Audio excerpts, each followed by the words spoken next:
When I was a student in my first year of university, I was sitting on the steps leading down to the common room with another law student. And the thing she said to me was, "I just don't understand you. You're so logical about everything else. How can you possibly believe in God?" At the time I said I believe in God because I just can't conceive of a universe that doesn't have its origin in God. I also said I need to believe in God because without him my life would have no meaning. She was looking for a logical answer from a logical person, and I was unable to provide one. Now, some Christians believe that our faith in God is entirely irrational. It's based only on a leap of faith.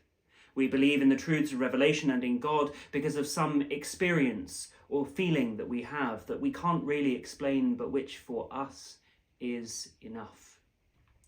But the church doesn't teach that. The church teaches that God has given each one of us reason, and that by the light of reason we can at least come to know that there is a God, and that there is only one God. God is not an imaginary friend for the hysterical or the irrational who need some kind of existential comfort. He is knowable from reason, as well as from experience or emotion. Te Deum laudamus,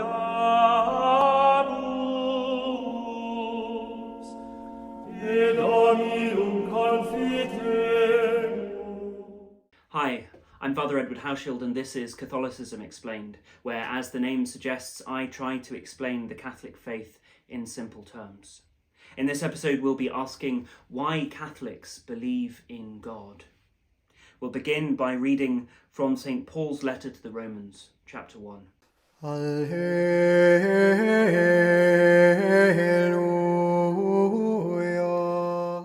What can be known about God is plain to them, because God has shown it to them. Ever since the creation of the world, his eternal power and divine nature, invisible though they are, have been understood and seen through the things he has made. Deo gratias, alleluia. I started off this video by saying that God is knowable, from reason as well as from experience or emotion. But how is God knowable from reason? Well, there are three ways that we can know something exists. The first way we can know something exists is empirical. We can observe it ourselves, we can see it, touch it, taste it, smell it, or otherwise measure it. And we can test it to see if we can find it again. The second way we can know something is by knowing it secondhand, by having some reliable witness who said they have seen it, and that based on the evidence they've given and what we know to be true about the world, we can decide to believe them as well. The third way that we can know something exists is as a cause from its effects. That is, we can see the effect and infer the cause. For instance, we can see a billowing tower of smoke in the distance and infer from that that there is a fire. We cannot know the existence of God from the empirical method. In fact, what we call the material sciences, physics, chemistry, biology, and mathematics, cannot prove the existence of God any more than they can disprove the existence of God. Every material science presupposes the existence of something, whether that something is energy or particles or forces of nature or numbers. But it cannot explain the existence of those somethings. There is no need for them to have existed. There is no reason for there to have been a universe at all, and yet they exist. We live in a universe governed by fundamental laws, in which all this stuff exists, and that demands an explanation. But the material sciences cannot supply that explanation. Not because there's a gap in our knowledge that we're waiting to fill, but because it is outside of the competence of material sciences to answer those kinds of questions. A material scientist trying to answer the question, why is there something rather than nothing, with material science alone is as futile as a physicist trying to answer the question, why is Mozart's Requiem better than Vivaldi's, using physics alone. We need something other than the empirical method if we hope to prove the existence of God. Perhaps then we can turn to the second method. Perhaps we can look for reliable witnesses. A religion that relies only on revelation is essentially proving its claims based on the testimony and the reliability of its witnesses. Islam and Mormonism are perfect examples of this kind of religion. Both are founded by prophets who claim to have seen God or have seen one of his angels and received a revelation from them. Now, this might be a reliable way to know of the existence of God. In fact, Christianity is rooted in the belief that Jesus Christ is God. We rely on the witness of his apostles and his earliest followers to help us to believe that. But anchoring belief in God in the testimony of witnesses claiming to have seen or heard from him is, at very best, shaky ground. The further away from those witnesses we get, the harder it is to defend our belief in their truthfulness. How do we know they weren't lying for some kind of material gain? How do we know that they weren't fooled, or drunk, or drugged, or hallucinating, or just plain crazy? What if they were stupid? Especially when it comes down to a single person saying, God spoke to me and he gave me a special revelation and he told me that all of you have to follow me now and do as I say and give me all of your stuff. When we get to a religion like that, there's a lot of room for very reasonable doubt. In fact, in most cases, it's more reasonable to reject that these people are telling the truth than to accept it, because it's transparently for their own material or political gain. Now, while I think the Christian witness is uniquely persuasive, and perhaps we might get around to talking about why I find the Christian witness particularly persuasive, it does presuppose the existence of God. If by reason you don't believe in God, then you could reasonably reject the Christian witness as simply being the most coherent or the best of all the falsehoods. So we have to turn to a different way to know whether God exists. This leads us to option 3, knowing God as a cause from his effects. This is the meaning of that short scripture passage we read at the beginning. Ever since the creation of the world, his eternal power and divine nature, invisible though they are, have been understood and seen through the things he has made. This is the argument made by St Thomas Aquinas, a 13th century priest who is perhaps the most important theologian and philosopher in the history of the Church. In his summary of theology, the Summa Theologiae, and his summary of the errors of the nations, the Summa Contra Gentiles, St Thomas sets out 5 ways that we can know of God's existence as a cause from his effects. This isn't the only set of reasons that the Church and its theologians have provided for the existence of God, but in my mind it is the most persuasive. If you're interested in any other justifications, other arguments for the existence of God from reason, I can highly recommend to you a book by Edward Hauschild called 5 Proofs of the Existence of God, which I'll link in the description below.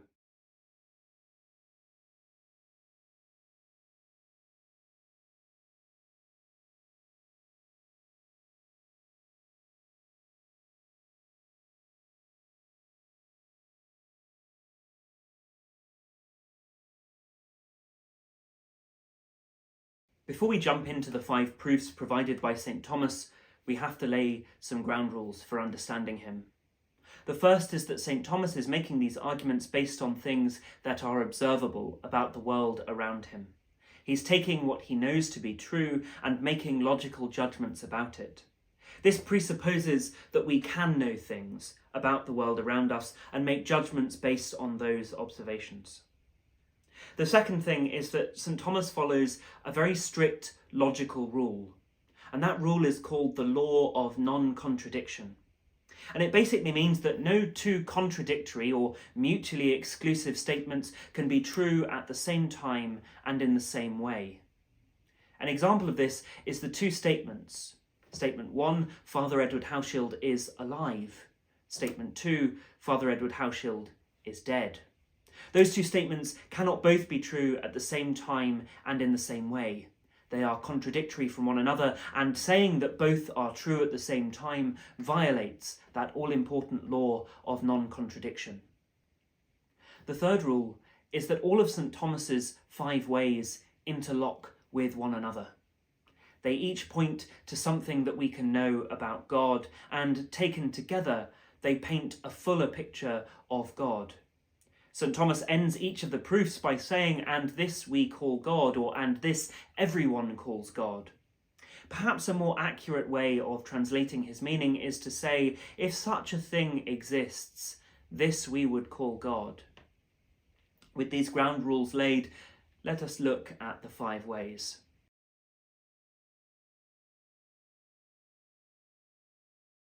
The first way that we can know God as a cause from his effects is from motion.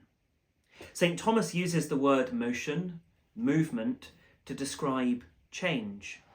Whenever anything changes, it moves from potential to act. A rock becoming a sculpture, or a sapling becoming a tree, or a rocket moving from a stationary position to flying through the atmosphere. All of these are examples of something moving from potential to act. However, these things cannot move themselves. They have to be moved from potential to actuality by something else.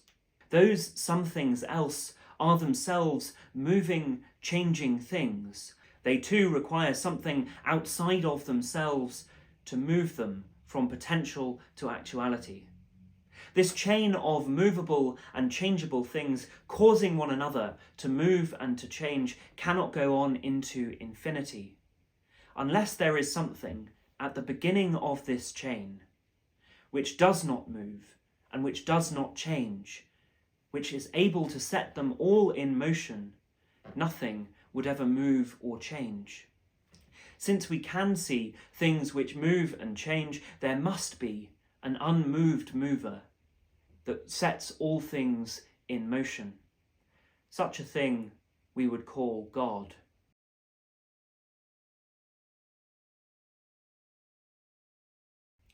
The second way we can know God as the cause from his effects is like the first way, but is more robust. And this is the argument from first cause. St. Thomas observed that every material thing which exists is caused to exist by something else. For example, the painter is the cause of the painting. No painter means no painting. Just as in the first way, St. Thomas notes that there are chains of causation, or relationships of dependence, where material things each depend on something else for their existence. For example, plant growth depends on rain, which depends on the right climate conditions, which depends on the gravitational pull of the moon, among other factors. There cannot be an infinite chain of such causes because, as in the first way, without a first cause, nothing would be caused. Material things cannot cause themselves because something causing itself would violate that law of non-contradiction. Because to say something caused itself would be to say that thing does not exist and that thing exists at the same time in order to be able to cause itself. Something not existing and existing at the same time are two contradictory statements. They cannot both be true. You cannot say, for example, the hydrogen atom exists before the hydrogen atom exists. It requires a cause. What put it together? What made it exist? Thus, there must be something which is uncaused, which causes all things to be. Moreover, this something must be immaterial, because if it were material, it would be made up of parts. Those parts would have to be put together by something, and that putting together is in effect its cause. And something cannot be both caused and uncaused, and a caused being cannot cause itself. Therefore, whatever this uncaused cause is, it must be something immaterial. If such an uncaused cause existed, such a thing we would call God.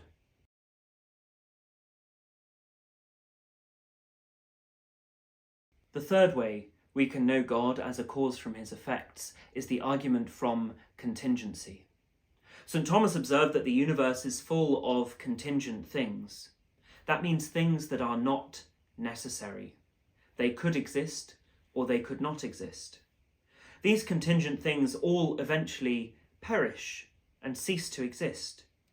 If everything was contingent, that means that everything in the universe was the type of thing that comes into existence, changes, degenerates, and eventually ceases to exist.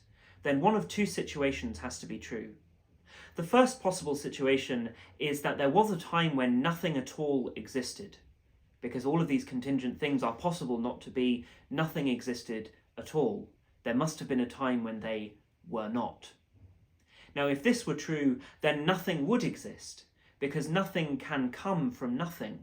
If there really was nothing, then we would exist in a universe full of nothings. There would be nothing at all. As there is obviously something. I'm talking to you right now, the stars are in the sky, we can measure all sorts of these somethings and make judgments about them. That first scenario cannot be true. The second is that there is an eternal cycle of contingent things coming into existence, changing, degenerating, and then ceasing to exist before coming into existence again. In either case, there must be a non-contingent being which accounts for the existence of a universe of contingent things. Either there was nothing except for this non-contingent being who was able to bring into being and hold in being all of these contingent things, or there is an eternal cycle of change and generation and decay and degeneration and death and more generation. And if there is that eternal cycle, that too requires an eternal uncontingent thing. In either case, such a non-contingent thing is necessary in order to have a universe of things which exist. It must be the condition of existence for the unnecessary things. If such a necessary or non-contingent being exists, such a thing we would call God.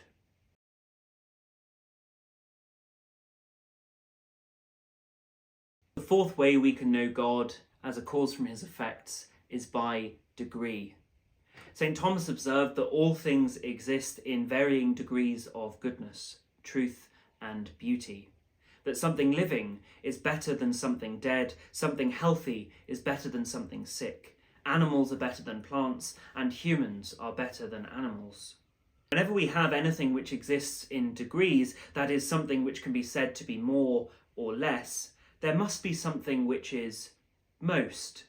Whenever you talk about something being tall or short, there must be a tallest or a shortest. Now, when we're talking about the things that are transcendental, like goodness, truth, and beauty, the thing which is most true, most good, and most beautiful is what allows other things to be true and good and beautiful. To give an example, something is true if it can be said to exist. Something which is imperfectly true is lacking in some way. It moves and it changes and it will eventually cease to exist. Imperfectly true things cannot be the source of their own existence, but are caused to exist by something else. Something is only perfectly true if it is the source of its own existence, and therefore cannot ever cease to exist. Such a thing makes it possible for other things to be true because it can serve as the source of their existence.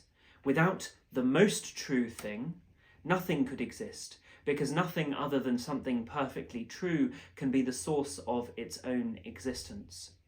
If such a thing which was perfectly true, perfectly good, and perfectly beautiful existed, such a thing we would call God.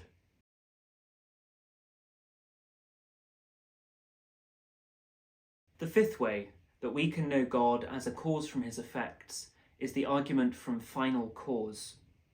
St Thomas observed that objects in the universe act in regular ways. To put this in modern language, the whole universe is ordered according to the rules of nature, and everything seems to order itself towards a proper goal or a proper end. To give an example, if you plant an acorn in the ground, it will always grow, if it grows, into an oak tree. It won't grow into a chestnut tree. and it won't grow into a walrus. Its goal is always to become an oak tree. Now, the only things which are capable of ordering themselves towards an end are intelligent things, that I can decide I want to be happy and order my life in that direction. But so if something is ordering itself towards an end and following rules to get there, it must either be intelligent itself, or it must be ordered by something which is intelligent. Given that the universe is governed by strict rules, and given that all of the unintelligent things in the universe are ordered towards their own proper end, there must be some intelligence which has put them all in order and ordered them towards their ends.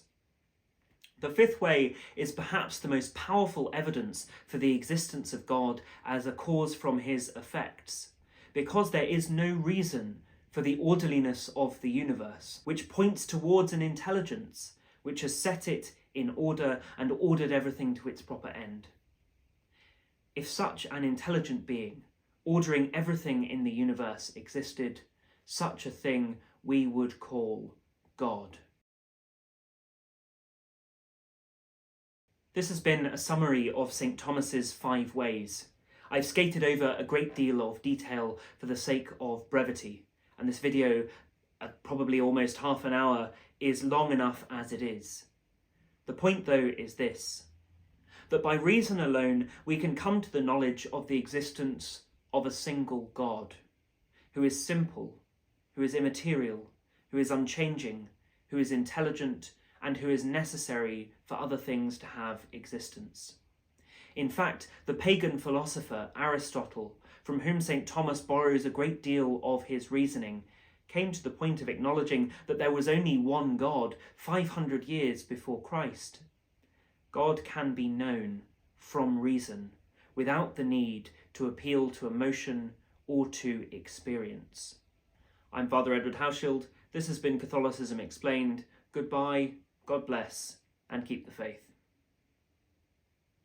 Te